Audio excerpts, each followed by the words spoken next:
Hey guys, Virgin Vinyl with you again today. Today I've got, I was in a rush, so I just wanted to pick something that I could do relatively quick and easy. I mean, these are all quick and easy, aren't they? Of course, we're going back today to my favorite guitarist and one of his most artistically successful projects, and that is the debut album from SHAKTI by John McLaughlin.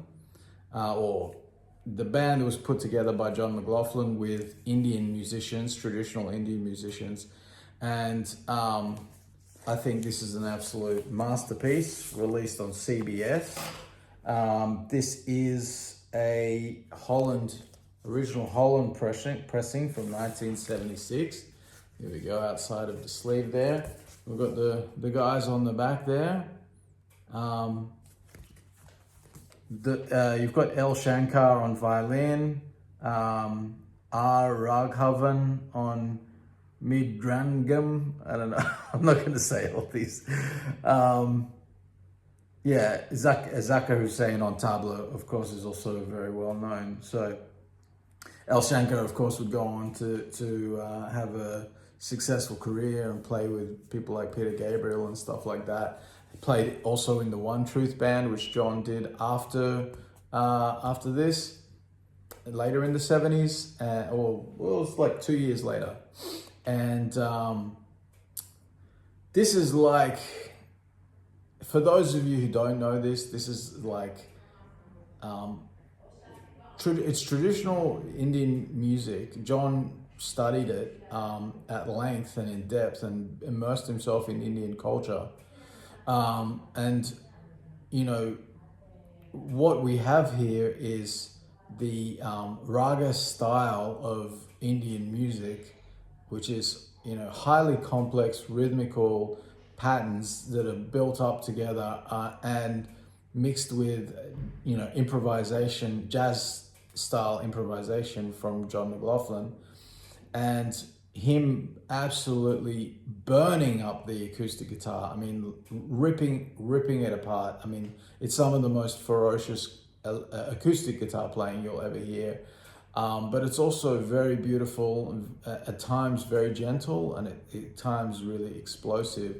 And what's sort of miraculous is, you know, and what I'm not really clear on is how much of this is orchestrated, how much of it is improvised.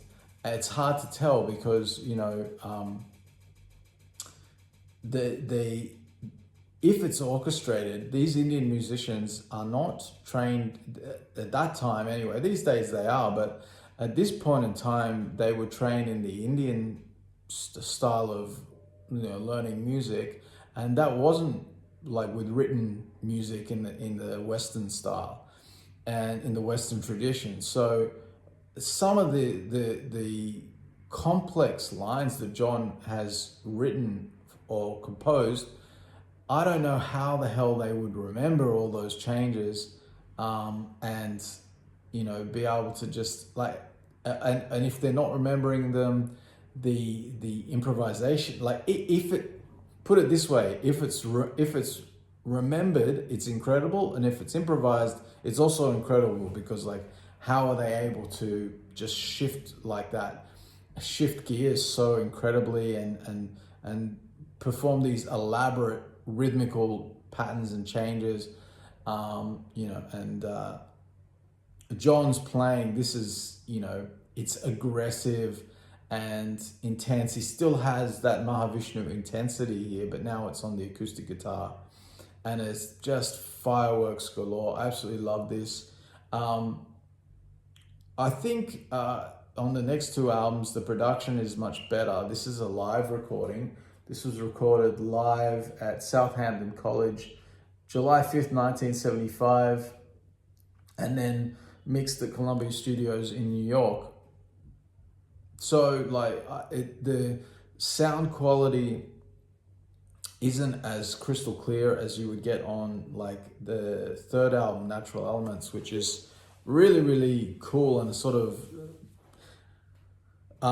by the time they got to that point, they'd sort of refined the Shakti sound into sort of more, sort of almost like a pop sensibility in the sense of it sort of being these smaller, more easily consumed songs, individual songs. Whereas here, you basically have just three pieces. You have the incredible, explosive opener, Joy, which just starts off with, this nice little intro of welcome, friends, something like that. John just be so calm and cool and collected, and then just takes off. And then Lotus Feet is kind of more meditative. And then on the other side, you have what need have I for this? What need have I for that? I'm dancing at the feet of my Lord. All is bliss, all is bliss. How's that for a long song title? So it's not just death metal bands who do that. Johnny liked to do that too. And yeah, I mean, of course, for some people, the religious aspect of John can be a little cringe and can be a turnoff even. I'm not too worried about it because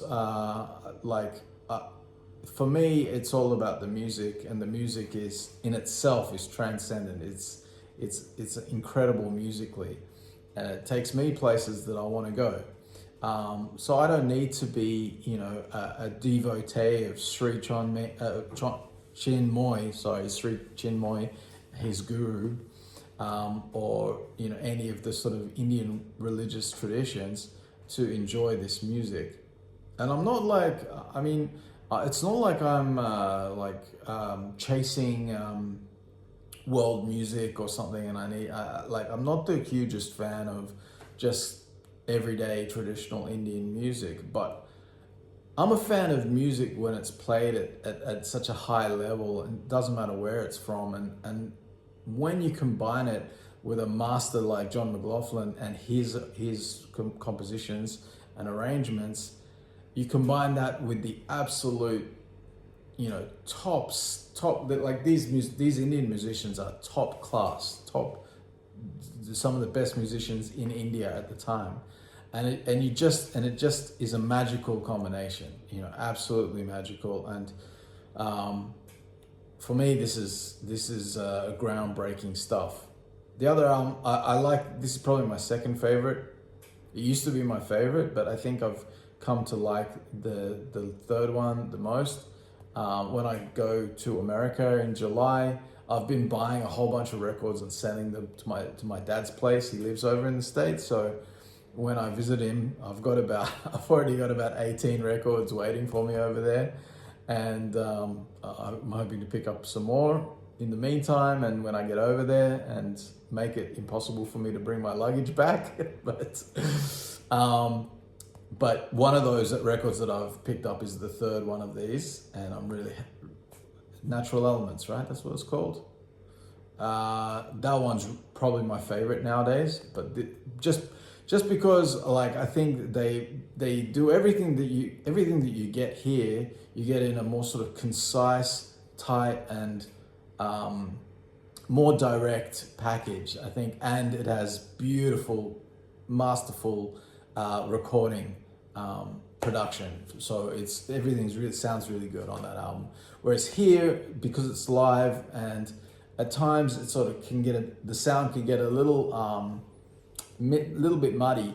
But I don't, I'm a guy who grew up with death metal demos and stuff like that. So I don't have a problem really with, with those kind of productions. I would much rather listen to like a 70s production that's a little bit muddy or a little bit, not the greatest, but it sounds fucking real, like real musicians playing, than the modern shit we get today, which, is crystal clear and everything's perfect and everything's fixed, and, everything is there is no blemishes left. Everything is completely perfected, and I hate that, because that's not what you get when you see a band live. That's not what you get from real musicians. And that's not real art. I mean, it's a form of art, but it's not a form of art that I particularly like. Anyway, SHAKTI, John McLaughlin, I've spoken about him numerous times. Of course, he got famous playing with Miles Davis. He did his own a few solo albums, Then he went on to form MAHAVISHNU Orchestra, which blew everybody's mind and basically invented jazz rock fusion. And then he went and did SHAKTI, and SHAKTI is another one of his incredible bands, and I highly recommend you checking it out if you have an open mind and you like fiery acoustic playing. All right, guys, that's it. Hit subscribe, and I'll see you tomorrow.